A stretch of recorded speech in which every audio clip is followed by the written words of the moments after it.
Hello students, welcome back again on my YouTube channel my exam solution. Student, आज की इस video में हम आपका MPSC 02 का ही अगला टॉपिक है आपका क्रांतिकारी आंदोलन और सामाजिक बदलाव। इसमें क्रांतिकारी आंदोलन और सामाजिक बदलाव लैटिन अमेरिका के जो है पर्पज़ से यहाँ पे लिया गया है। लैटिन अमेरिका में क्रांतिकारी आंदोलन कौन कौन से हुए थे, जो कि मैक्सिको की क्रांति, बोलाविया की क्रांति, क्यूबा की क्रांति और निकारागुआ की क्रांति को यहाँ पे ऐड किया हुआ है। इन चारों क्रांतियों के बारे में आपको बता रखा है और इससे क्या सामाजिक बदलाव हुए इसको यहाँ पे बता रखा है आपको। तो पूरे चैप्टर को यहाँ पे हमने कवर किया है। आपके जो भी इंपॉर्टेंस टॉपिक बन सकते हैं जिस पे क्वेश्चन आपका आएगा, तो ये सब चीज़ें मैंने इसमें ऐड करी है। इसके अलावा भी अगर आपका कोई और टॉपिक रह जाता है या इसके आपको ब्रीफ नोटिंग चाहिए तो उसके लिए हम जो है नोट्स आपको प्रोवाइड कर देंगे, वो आप हमसे ले सकते हैं। और स्टूडेंट, ये सारे ही टॉपिक्स आपके लिए इंपॉर्टेंट है, तो आप यहाँ वीडियो को एंड तक देखते हैं तो पूरा आपका कवर हो जाएगा। यहाँ पे हम क्रांतिकारी आंदोलन से क्या क्या सामाजिक बदलाव हुए इसके बारे में आपको दिया गया है। और ये सारी क्रांतियाँ जो है 20वीं शताब्दी के में जो है शुरू हुई थी। 4 क्रांतियाँ हुई थी यहाँ पे, मैक्सिको की, बोलाविया की और क्यूबा की क्रांति, जिसके कारण लैटिन अमेरिका में बहुत बड़ा बदलाव आया। और इसके तो है क्रांति, यहाँ पे जो लैटिन अमेरिका है वो क्रांति को वहाँ पे जो है सामाजिक बदलाव माना जाता है। मतलब क्रांति को हम तो यहाँ पे हम ये जानते हैं कि सामाजिक बदलाव आता है, उससे हम किसी भी चीज़ के लिए जो है क्रांति करते हैं, जब आवाज़ उठाते हैं अपनी, और बहुत से लोग साथ मिलकर जब अपनी आवाज़ उठाते हैं तो उस चीज़ में कुछ हद तक चेंजेस ज़रूर आता है। पर यहाँ पे जो लैटिन अमेरिका है वो भी यहाँ पे कहता है कि सामाजिक बदलाव तो आता है, पर इसके साथ साथ ही हम यहाँ पे जो है किस तरह से हम शांति स्थापित कर सकते हैं, और लैटिन अमेरिका में कैसे जो है चीज़ें अगर हमें बदलनी है, यहाँ पे जो भी हमारी शोषण हो रहा है, हमारे ज़्यादातर वहाँ पे लैटिन अमेरिका में जो है किसानों के साथ बहुत शोषण होता था, तो अगर हमें उस चीज़ को बदलना है तो उसके लिए हमें क्रांति करनी होगी।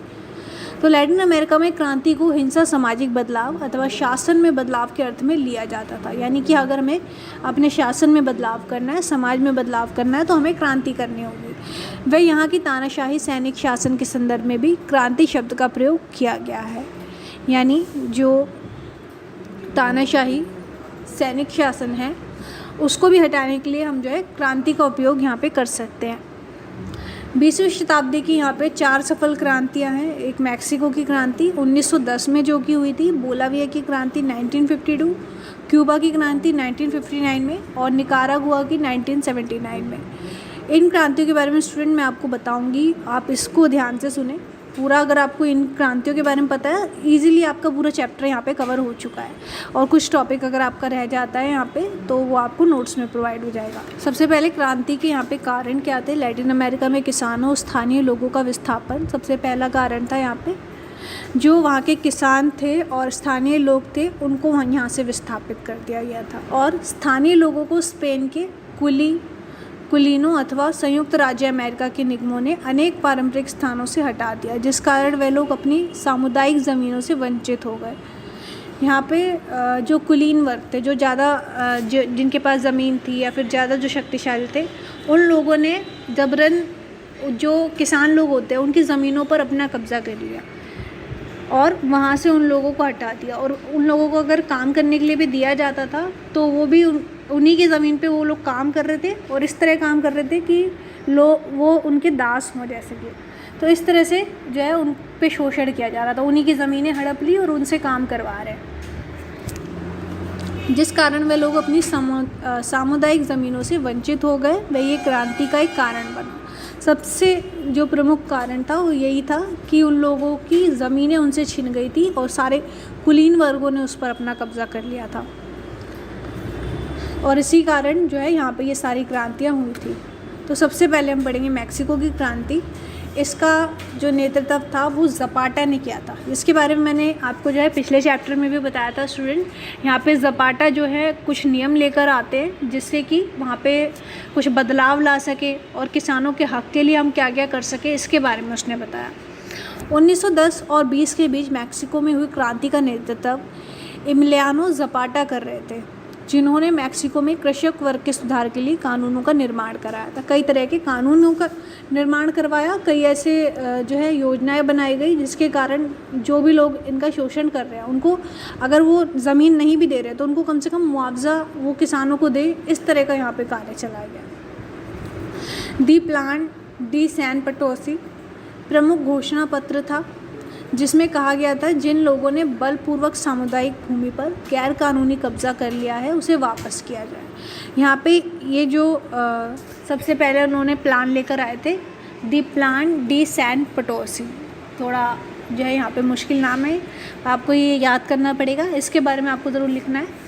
ये प्लान में क्या था कि मतलब जिन लोगों ने भी उन लोगों को मतलब जिन लोगों ने यहाँ पे मोस्टली थे हैसिडाडोस थे, उन्होंने जो किसान लोग थे उनकी ज़मीनों पर जितनी भी उनकी भूमि थी उन पर कब्ज़ा कर लिया था अपना, और पूरा अपने में हथियार लिया था, और उन्हीं लोगों को जो है यहाँ पे मजदूरों की तरह काम करवा रहे थे जिनकी वो ज़मीन होती थी।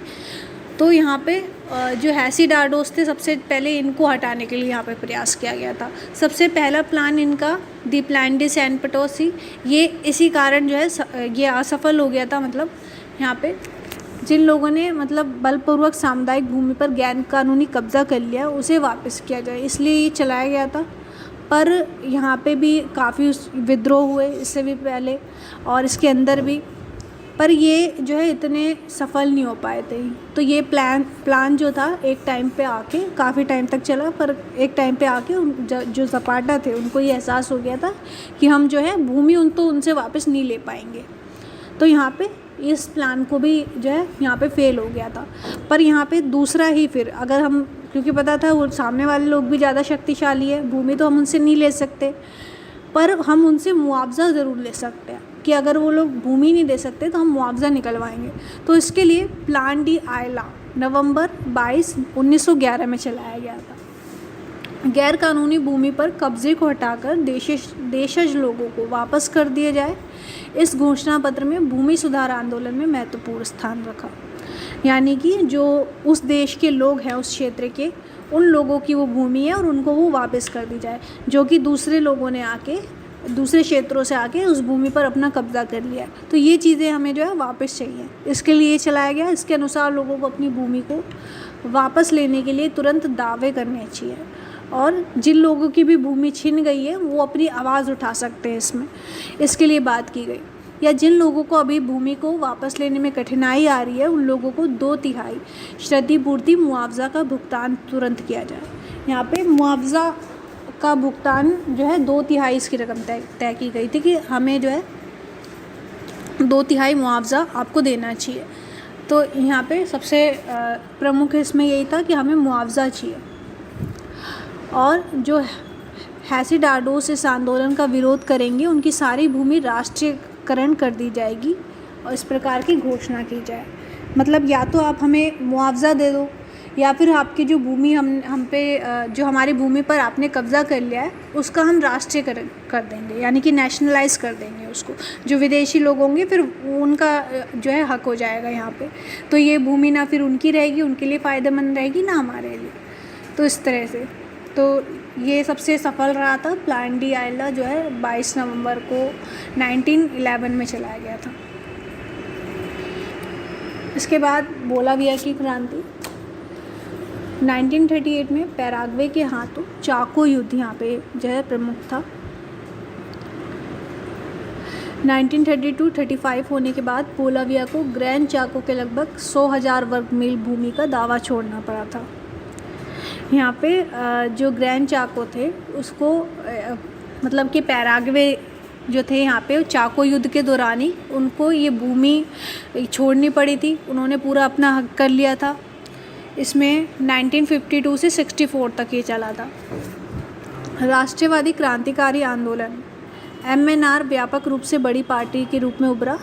जो सबसे ज़्यादा इसमें योगदान दिया जिन्होंने MNR जो था, जो कि एक क्रांतिकारी आंदोलन था, इन्होंने अपना सबसे ज़्यादा योगदान दिया 1951 में कि राष्ट्रपति चुनावों में अपनी जीत के बाद भी सत्ता देने के इनकार के बाद MNR ने 1952 में एक सफल क्रांति का नेतृत्व किया था। बोलाविया की जो क्रांति थी, इसमें जो है सबसे बड़ा योगदान यहाँ पे MNR का नाम माना जाता है। और जब भी आप इसके बारे में लिखेंगे तो आपको ये नाम जरूर याद रखना है। 1951 में जो है इन्होंने एक क्रांति यहाँ पे उठा दी थी। राष्ट्रपति विक्टर पाज एक्सोरा के तहत MNR के पास मजबूत लोकप्रिय होने के कारण उन्होंने राजनीतिक मंच में कई सार्वभौमिक मताधिकार पेश किए थे। और जब ये MNR लोगों के मतलब आवाज़ उठा रही थी, क्रांति कर रही थी, तो सबसे ज़्यादा लोकप्रिय लोगों के लिए मतलब जो है यही हो गई थी MNR पार्टी।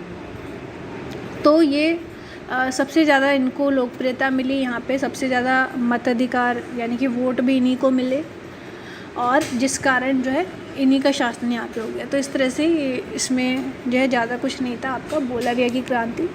इसमें जो मोस्ट इम्पॉर्टेंट है स्टूडेंट, क्यूबा की क्रांति। ये आपसे जो है अलग अलग सिलेबस में भी पूछा जाता है। अगर आप पॉलिटिकल साइंस का और भी जो है चीज़ें पढ़ते हैं, सेकेंड ईयर में आप जो है और भी सब्जेक्ट्स हैं, तो उसमें सबसे ज़्यादा क्यूबा की क्रांति यहाँ पे पूछी जाती है आपसे।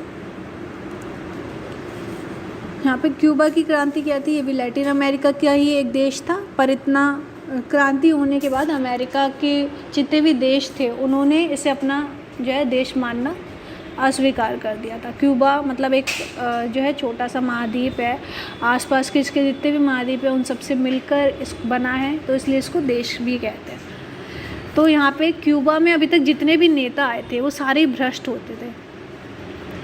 बहुत से यहाँ पे जो है नेता बदले भी गए, और सबसे प्रमुख जो था यहाँ पे वो था बतिस्टा का शासन।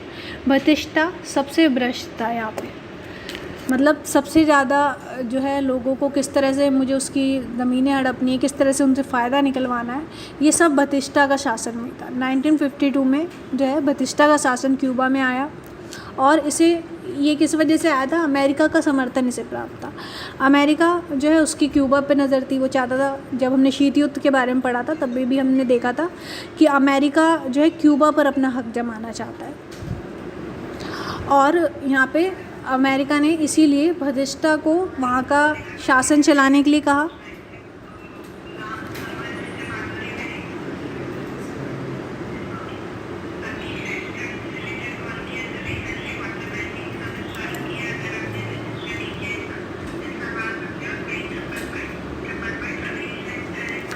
यहाँ पे बतिस्टा का शासन फिर आया अमेरिका के समर्थन से। तो यहाँ पे 1952 में से अमेरिका का समर्थन प्राप्त था। विदेशी संपदा हासिल करना इसका मुख्य उद्देश्य था कि मुझे जो है सबसे ज़्यादा विदेशी निवेश क्यूबा में चाहिए, और सारा टाइम ये अपना जो है इसी कामों को करने में लगाता था। यहाँ पे सबसे जो है किस तरह से मैं विदेशी संपदा हासिल कर सकता हूँ और इन लोगों का शोषण करके किस तरह से जो है अपना अमेरिका के साथ भी उसको भी फ़ायदा हो और मेरे को भी फ़ायदा हो, ये सब चीज़ें जो है इसने करी, और यही इसका उद्देश्य रहा। तो अमेरिका का हस्तक्षेप भी था यहाँ पे। बतिस्टा का शासन तो था ही जो लोगों पे भ्रष्टाचार कर रहा था यहाँ पे, पर अमेरिका जो था वो भी क्यूबा पर अपना हकदार करना चाहता था। तो सबसे ज़्यादा यहाँ पे अमेरिका का हस्तक्षेप भी था। क्यूबा की चीनी, नमक, तंबाकू, टेक्सटाइल सभी पर अमेरिका कंपनियों का निवेश था, और जो वहाँ पे जितनी भी चीज़ें चल रही थी, जिनका भी उत्पादन हो रहा था, वो किसके निवेश के कारण संभव था? अमेरिका के कारण।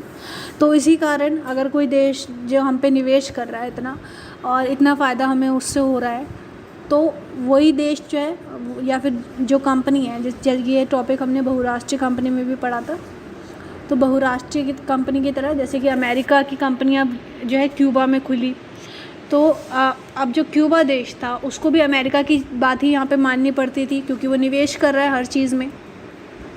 तो इसलिए उसने अमेरिका की यहाँ पे जितनी भी चीज़ें थी और जितने भी वो नीतियाँ बनाता था वो सब क्यूबा को माननी पड़ती थी। यहाँ पे अमेरिका की कंपनियों में काम कर रहे लोगों का शोषण भी किया गया। यहाँ पे क्यूबा के जितने भी लोग थे जो अमेरिकी कंपनी में काम कर रहे थे, उनसे भी ज़्यादा काम यहाँ से लिया जाता था, और क्यूबा की राजनीति पर पूरी तरह अमेरिका का वर्चस्व यहाँ पे हो गया था।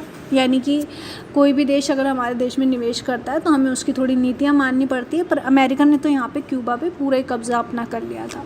तो यहाँ पे सबसे ज़्यादा शोषण उस टाइम पे ये हो रहा था कि एक तो बतिस्टा का शासन था जो कि बहुत ही भ्रष्ट था, और दूसरा अमेरिका का हस्तक्षेप था। अमेरिका भी हमसे जो है निवेश कर रहा था हमारी चीज़ों पर, मतलब क्यूबा की चीज़ों पे, और सबसे ज़्यादा जो है उसकी राजनीति पर अपना ही हक चला रहा था। इसके बाद यहाँ पे इन सब चीज़ों को मतलब कम करने के लिए और इन सब का शासन हटाने के लिए यहाँ पे सबसे पहले जो आए वो थे फिदेल कास्त्रो। इन्होंने मतलब ये सब चीज़ें, मैं एक तो बतिस्टा का शासन हटाना चाहता हूँ और अमेरिका का जो हस्तक्षेप है ये भी क्यूबा से हटाना चाहता हूँ। तो फिदेल कास्त्रो यहाँ पे आए। इनका उद्देश्य मेन मध्यम वर्गों के लोगों का समर्थन और बतिस्टा के भ्रष्ट शासन से आज़ादी, ये दो चीज़ें इसने जो है अपनी शुरुआत में मोटिव रखी। मतलब ये जो भी जिन लोगों के साथ भी शोषण हो रहा है उसके प्रति ये जो है तो इसको थोड़ी सहानुभूति थी। तो इसीलिए ये चाहता था कि मैं जितने भी मध्यम वर्ग लोग हैं, जितने भी गरीब लोग हैं, उनको फ़ायदा करूं और बतिस्टा को जो है शासन से हटा दूं। इसके लिए इसने जो है कई कार्य भी किए जो कि सफल भी हुए थे। इसके बारे में हम थोड़ा और पढ़ेंगे। 1953 में बतिस्टा के शासन को हटाने के लिए प्रथम प्रयास असफल रहा, जिस कारण फिदेल को जेल जाना पड़ा। तो ये तो उसका पहला प्रयास था। 1953 में उसने सबसे पहले जब शासन हटाने के लिए काम किया तब सफल नहीं हो पाया था। पर इसके बाद जो है उसे और भी लोगों का, जब लोगों ने देखा कि फिदेल कास्त्रो जो है कि हमारे लिए काम कर रहा है, तो उसको लोगों का भी समर्थन यहाँ पे प्राप्त हो गया। इसके बाद गोरिल्ला युद्ध आया, इसमें भी जो है सब लोगों ने समर्थन किया और जो है फिदेल कास्त्रो का साथ दिया। क्या क्या वो करने को जो भी मतलब कहता था वो चीज़ें यहाँ पे इन्होंने करी, और वहाँ के लोगों द्वारा पूर्व और पश्चिम के पहाड़ी क्षेत्रों पर कब्जा कर लिया गया। अब पूरी तरह यहाँ पे कास्त्रो जो था उसे लोगों का समर्थन प्राप्त हो गया था, और सभी लोग जो हैं वहाँ के भ्रष्ट नेता जो थे बतिस्टा, इसके जो है खिलाफ़ हो गए थे अब सभी लोग। तो अब बतिस्टा को यहाँ पे और भी जो है गुस्सा आ गया कि सभी लोगों को कास्त्रो ने अपने साथ मिला लिया और मैं जो है यहाँ पे मतलब मेरे शासन को हटाने का यहाँ प्रयास किया जा रहा है। तो इसके लिए अब बतिस्टा और भी ज़्यादा भ्रष्ट हो गया और भी ज़्यादा लोगों को मारने लग गया। इसी दौरान प्रतिष्ठा, यहाँ पे स्टूडेंट थोड़ा स्पेलिंग मिस्टेक है, बतिस्टा और खून हुआ, वह वहाँ के लोगों पर और शोषण करने लगा, कई हत्याएं करवाई गई, वह लोगों को ज़बरन जेल में बंद किया गया। मतलब ये सब चीज़ें जो है यहाँ पे बतिस्टा द्वारा की गई कि एक तो उसने लोगों के जबरन शक के आधार पे कि ये लोग मेरे लिए जो है ऐसी नीतियाँ बना रहे हैं कि मेरे शासन हटा दें और मेरे को हटाना चाहते हैं, ये मेरे को मरवाना चाहते हैं। सिर्फ इसी शक के आधार पे इसने लोगों को जेल में बंद कर दिया और कई लोगों को जो है गोलियों से भी मारा गया, खून किया गया। इस तरह की जो है एक्टिविटीज़ हमें क्यूबा में उस टाइम पर देखने को मिली। फिर इतना जो शोषण बढ़ गया था, उसके बाद फिदेल कास्त्रो दोबारा से एक बार 1959 में इसको चेगुवेरा जो था कास्त्रो की मदद करता है और अब फिर से यहाँ पे कास्त्रो का शासन आता है। 1959 में चेगुवेरा की मदद द्वारा कास्त्रो का सत्ता में आगमन हुआ। अब इतना शोषण जब बढ़ गया है तो लोगों में और भी ज़्यादा गुस्सा आ गया था कि जो हमारा शासक है वो इस तरह से हमारे देश चला रहा है। तो यहाँ पे कास्त्रो, जिसे लोगों का समर्थन प्राप्त था, उसने कुछ प्रयास किए। 1970 तक कास्त्रो ने अपने क्षेत्रों की शिक्षा, स्वास्थ्य, मध्यम वर्ग के लिए कई कार्य कर चुका था। 1959 में ये शासन में आया चेगुवेरा की मदद से, और इस टाइम पे 1959 के पहले ही मतलब जो है इन्होंने दोनों ने मिलके बतिस्टा को शासन से हटा दिया था। अब जो यहाँ पे कास्त्रो का शासन आ गया था, यही थी क्यूबा की क्रांति, जो कि हमें बतिस्टा को शासन को यहाँ पे हटा दिया गया और अब यहाँ पे जो चेगुवेरा की मदद से कास्त्रो अब शासन करने लगे। और कास्त्रो ने यहाँ के लोगों के लिए शिक्षा, स्वास्थ्य और कई जो है क्षेत्रों में कार्य किए थे।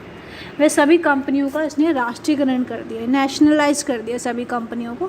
अब मतलब पहले तो सिर्फ अमेरिका ही निवेश कर रहा था, अब और भी कंपनियां जो है हमारे देश में निवेश कर सकती हैं, यानी क्यूबा में निवेश कर सकती है। अब इस तरह का इसने जो है राष्ट्रीयकरण कर दिया। तो अब हमें जो है अमेरिका पर डिपेंड नहीं रहना पड़ेगा, और भी देश आएंगे। तो इससे सबसे ज़्यादा अमेरिका को नुकसान हुआ। तो इसीलिए अमेरिका जो है क्यूबा को अपना, अमेरिका के जितने भी मतलब आसपास के देश है वो सब भी क्यूबा को अपना देश नहीं मानते। कास्त्रो का शासन फरवरी 2008 मृत्यु तक चला। फिर उसके बाद भी कई घटनाएं हुई थी, पर यहाँ पे जो है आपका मेन जो बताया गया है क्यूबा की क्रांति में, ये चीज़ें स्टूडेंट मैंने आपको बताई है।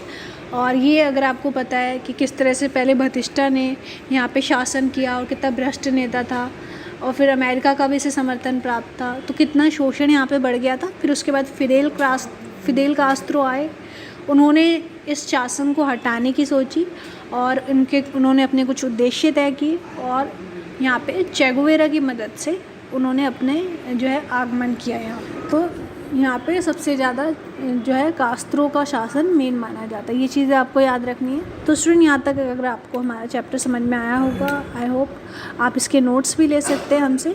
फुल एक्सप्लेनेशन आपको दी होगी, क्वेश्चन आंसर्स के भी स्टूडेंट मैं बनाऊँगी आपके लिए। और अगर आपको इन सब चीज़ों की रिक्वायरमेंट है तो आप हमें कमेंट में बता सकते हैं। बाकी स्टूडेंट मैंने इसमें जितने भी पॉइंट्स आपके ऐड करे हैं ये सभी आपको प्रिपेयर करने हैं आपके लिए। ये सारी जो है इन टॉपिक्स इंपॉर्टेंट है। Thank you so much students video को एंड तक देखने के लिए।